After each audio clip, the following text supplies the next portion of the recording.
I'm going to segue right into two of my other colleagues, Ron Anderson and Curt DeJean. Both I've known for a long time.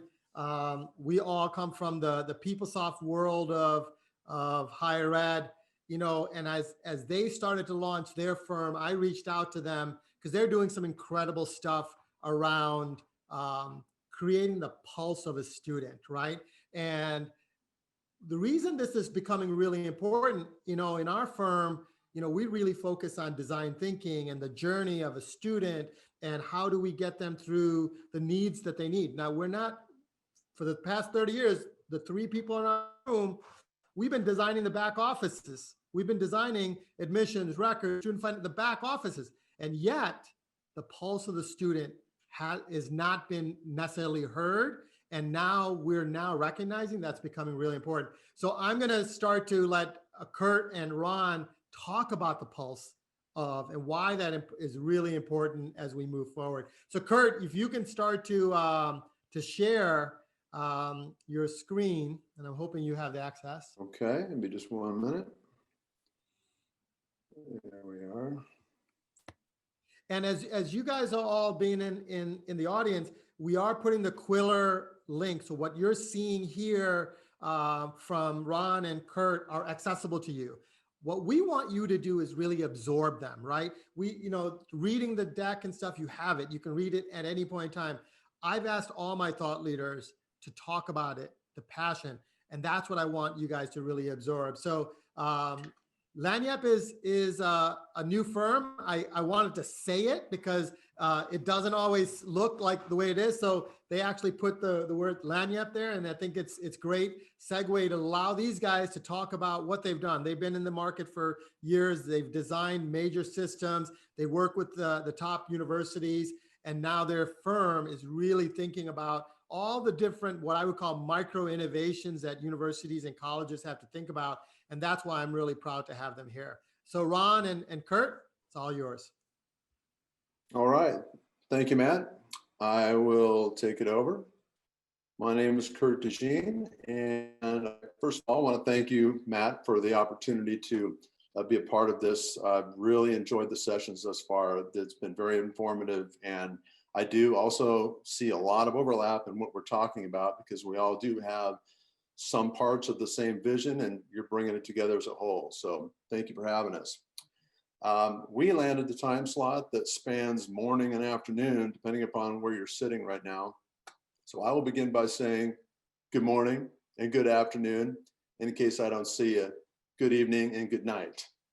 That, of course, is a quote by the great Truman Burbank, who lived in a bubble, by the way, but we don't have to, and that's why we're here. So we're going to begin by taking a look at the pulse of the student in a modern campus. And what I'd like to do is to begin by dissecting that title a little bit, talk about student. We heard it earlier today. Student is really a lifelong learner. Higher education is typically categorized students as traditional and non-traditional, but today a person can be thought of as a learner really in any role, in any phase of their life. So no longer are you just considered a student because you're in school. We can say that the student is really a lifelong learner. And looking at our campus, the modern campus is more becoming a fully hybrid on-campus and online institution.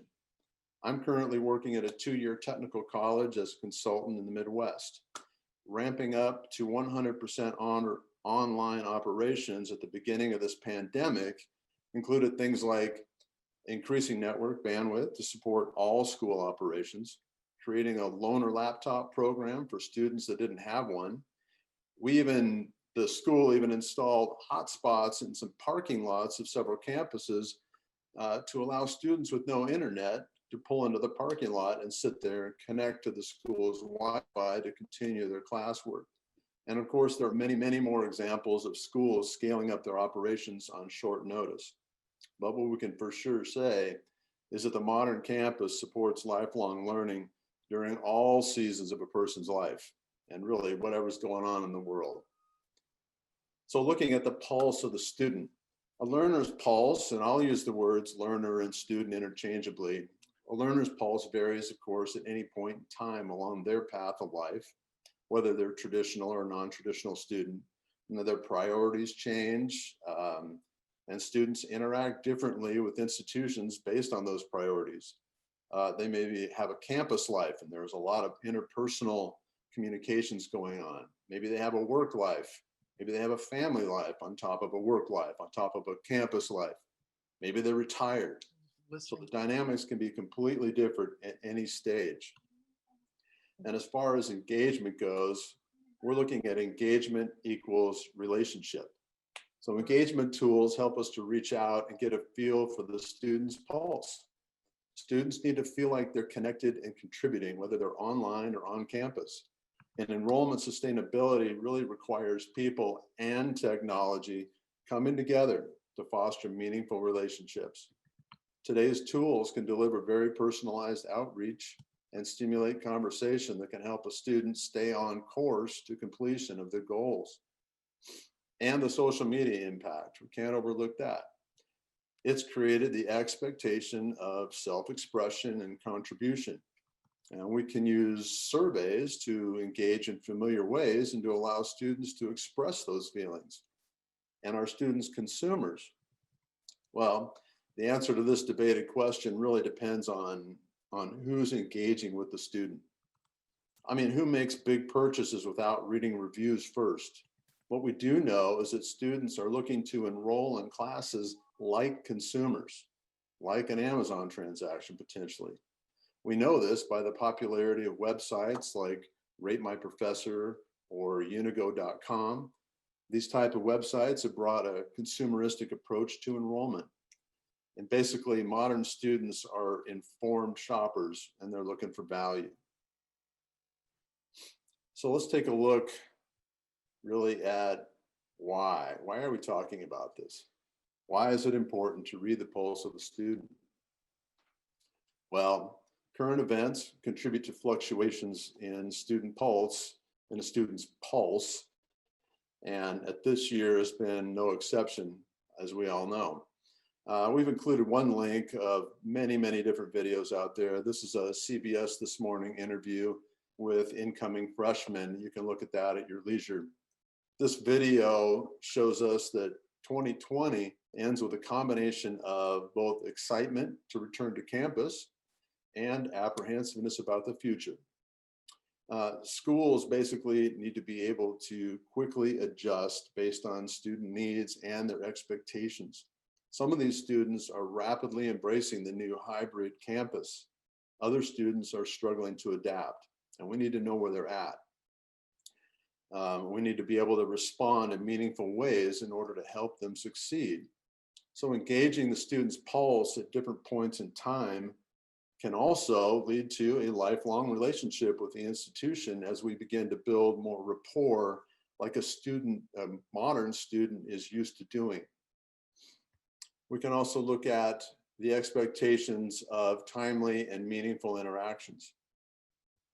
So learners expect timely and meaningful interactions with their education providers. Engagement tools such as modern surveys, using multimedia content perhaps, can provide real-time metrics to staff and administrators in a modern and timely way. An example of timely engagement could be something we just heard from the previous session, Paul and Steve talking about transfer credit and turnaround times. That could equal faster admissions to programs. Imagine a prospective student eagerly awaiting feedback on their transcripts from multiple schools, which will determine the course of their planning for the future. Like, what town will I live in and what instructors will I have access to?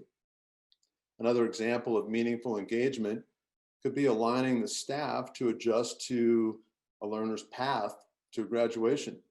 In a modern campus, the advising role can touch potentially more lives than the traditional campus. And if those lives are constantly changing. So another example of bringing a timely and meaningful engagement together from the administrative view might be using online forms and workflows to replace traditional paper forms and approvals and reduce approval times. And then we can also look at enrollment as a continuous event, much like the marketplace. Enrollment shows brand loyalty. In higher education, like the marketplace, loyalty is nurtured for the lifelong learner, and effective engagement tools can drive future enrollment. Using modern technology, schools can adapt to new trends and communication methods. And to compete really in a modern education system, we got to continually ask, are we meeting or exceeding expectations? And it's the students themselves who are ready and willing to tell us that. So we can leverage technology to engage these students.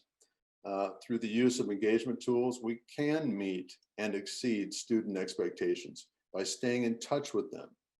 The goal is to build and maintain an interpersonal relationship between the institution and the learner that goes beyond just next term or a single term. And advising staff are always striving to engage and guide students along their journey.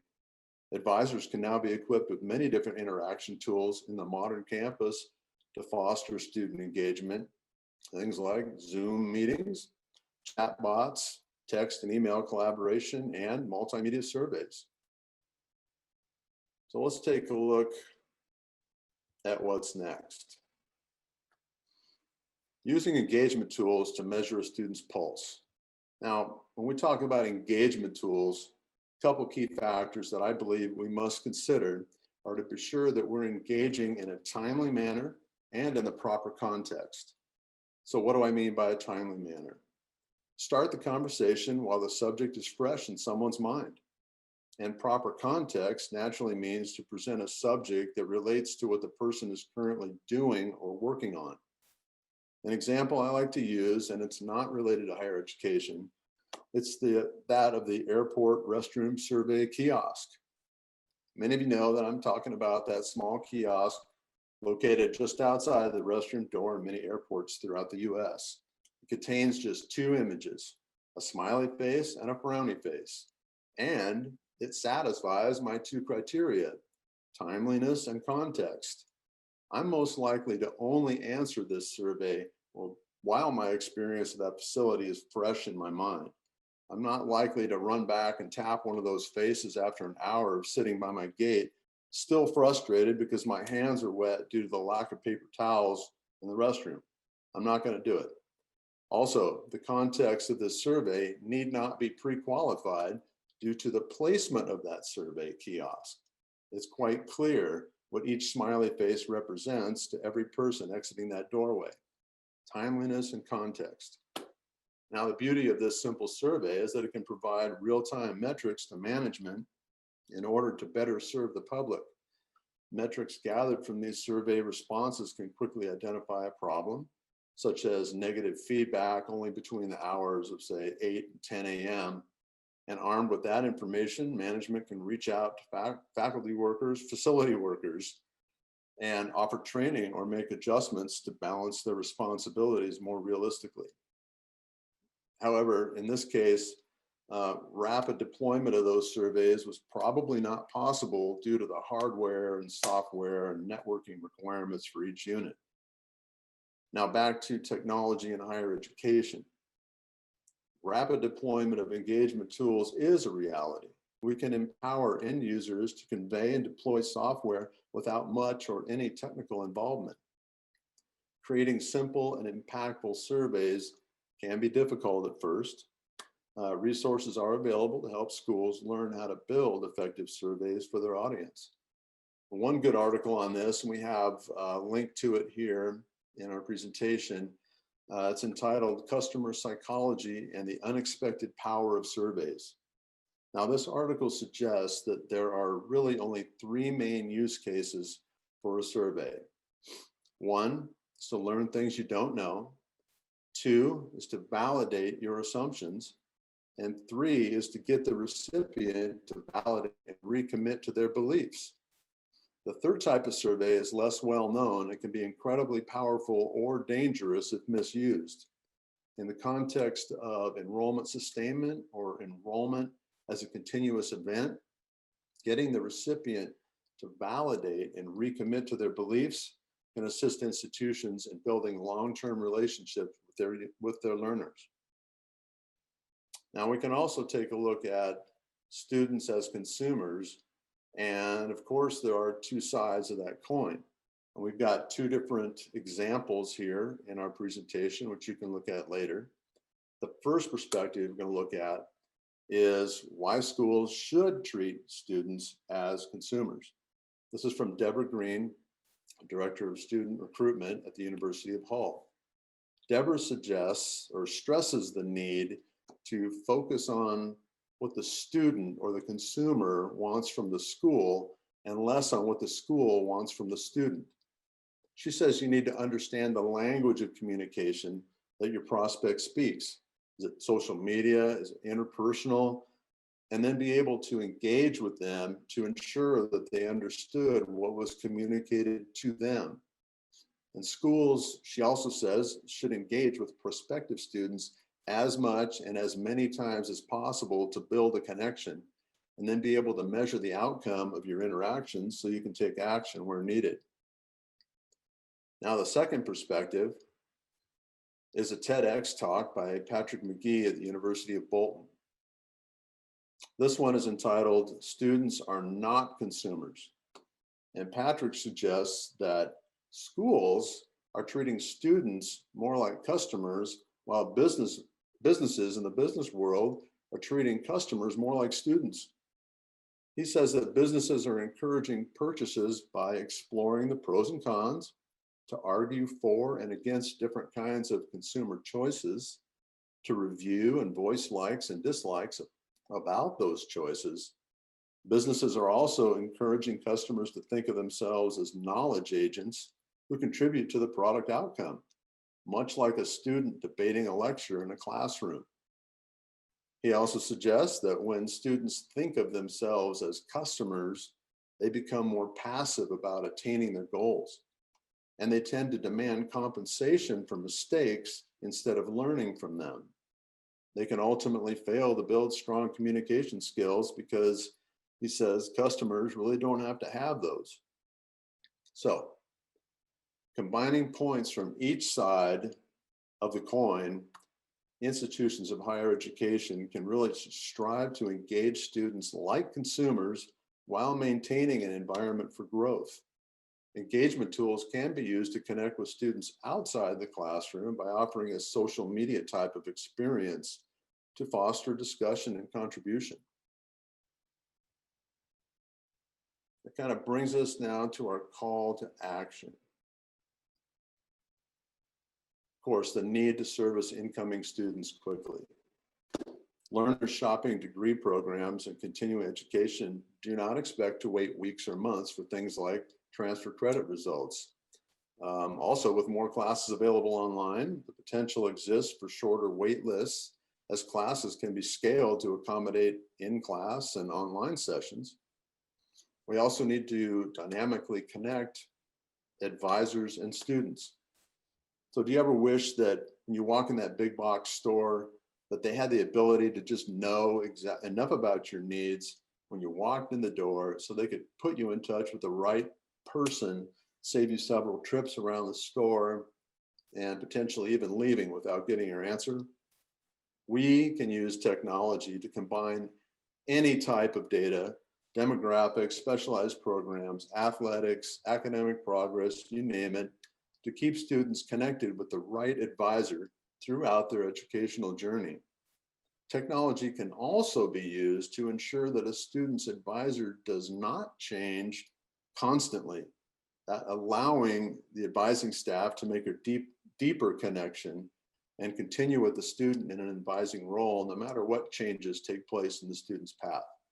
We can use technology to do pretty much anything we want. And so engaging our students and prospective student population using surveys is a good example of something that hasn't changed for years. Universities are still asking the same type of questions and using the same types of surveys in some cases.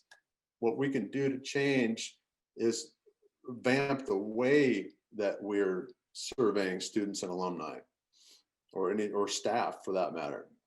Here are some of the key ways we can make some changes. So students, and really most people, have a very short attention span and they have busy lives. We live in the age of TikTok and Instagram and Snapchat. So we need to offer surveys that are short and to the point, less words and more pictures.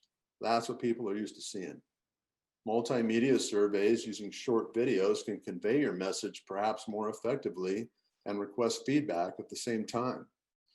You could use single question based surveys with universally recognized symbols like stars and thumbs and smiley faces, and to perhaps drive more responses.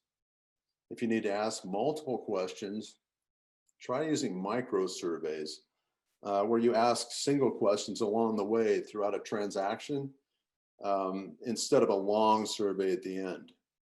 You could even offer incentives for taking the survey, like a 10% off coupon at the bookstore or something, and give immediate feedback. Humans love feedback. Show survey results of the entire population after they answer the question to see what others think.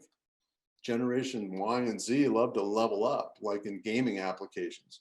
Perhaps you could display their ranking in the total population using a badge or an image that reflects where they rank.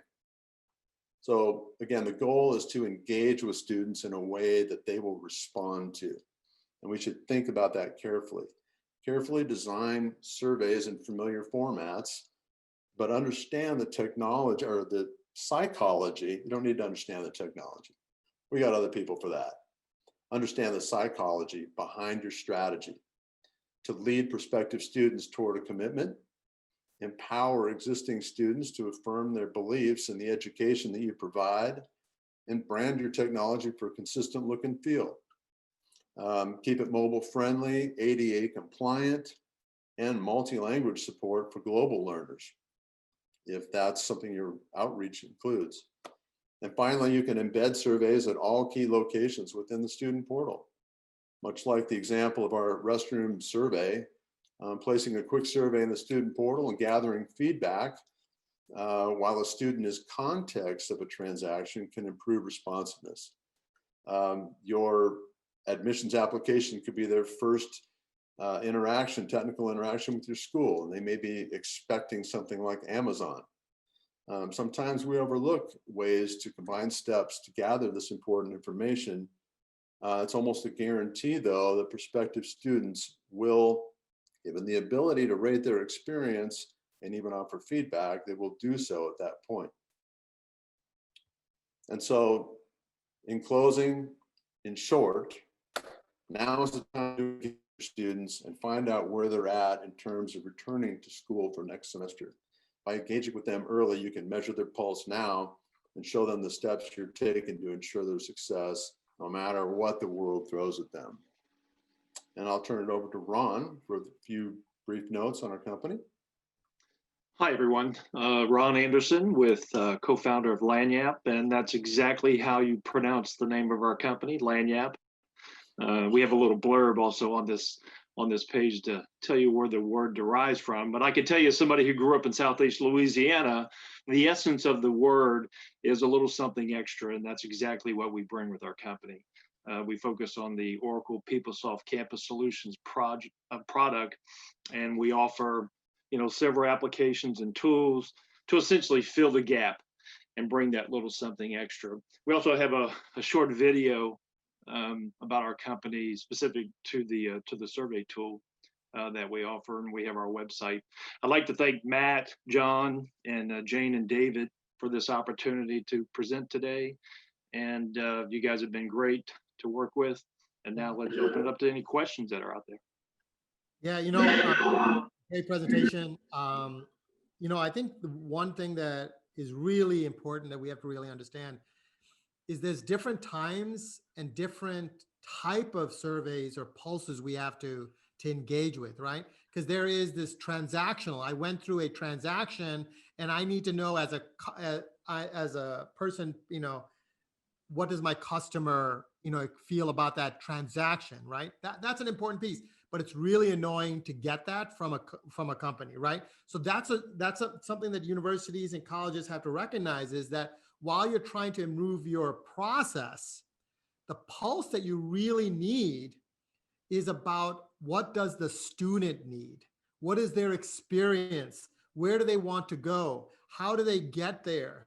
You know, that's the pulse that I'm a big believer of, that schools have to really focus on, is because my need is different, right? And my daughter's needs are different, my son's needs are different, your kids' needs are different.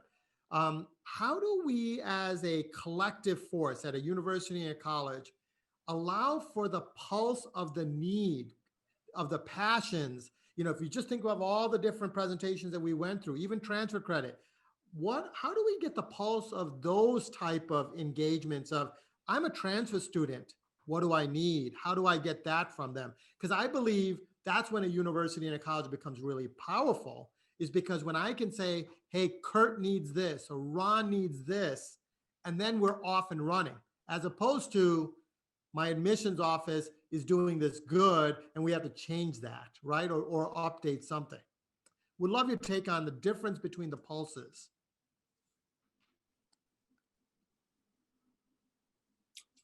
Well, one of the ways we talked about earlier is to make sure that we're not inundating people with long questionnaires, right? So like in a social media environment, people get a quick hit and they give you their feedback. Keep it simple, keep it informative, and then being able to utilize that data and combining it quickly in order to see trends maybe that could potentially drive a business process change, or just giving an advisor some insight into helping that one specific student, like your daughter or son. Brevity, Yeah. I think, is one of the keys. Yeah, I think, and the key is, you know, getting the feedback from the student, the applicant, if it's a transfer applicant or your traditional incoming freshman, and keeping the survey short so that you can get the information from that applicant. Because if you see a long survey, chances are that applicant is not going to take the time. Absolutely. We're all like that. You see a long survey, yeah, I don't have time for this. So quick surveys, quick type of responses to those surveys so that you can get the information that you need. So I'm gonna go in a little deeper, because right now you're tactical with me. You're really tactical. I want you to be I want you to be strategic. I'm a provost and I am a enrollment VP. How do I think about the strategy of deploying a pulse survey? Like, what are the things that they should be thinking about? And maybe you don't know it, and I'm okay with that understanding. But what I want us to get to is not just to say, this is what you got to do, because we can go and repave anything. We can fill potholes anytime. I want to know, what direction should a VP of enrollment, a provost, what type of questions should they be looking for from their students, from their learners, from their industry? Because I want us not to just put surveys out there. I want us to put some strategy out there. What's your thought on the strategy element that these folks should be thinking about? Well, is it that the strategy itself is actually using the surveys? Most universities are not using surveys from beginning to end with their population. For the most part, when you see surveys, it's usually either a course or a faculty survey that they're putting out there. So they're not leveraging surveys for the most part from beginning to end. So that's the strategy from the beginning. All right. So I'm like I said, this is going to be like a TV host at this stage. Like, I think give the fact that the provost said, yes, I'm going to do it. Let's do it. What's the strategy? How do they go about doing it? The strategy for deployment? Well, no, not deployment. You're in tactical. Let's move up. Move up one and say to me, how do I talk to my constituents that I have in front of me, and how do I start putting strategy around the process? Because the reality of it is, we're going to get people to go do pulses and surveys. There's tons of people that can do that. How do we as a organization come and help a VP think about who their personas are and things like that, right? So that's a little bit of the discussion I want to get. And we may not have the answer. And maybe there's some people in the audience that may have that strategy.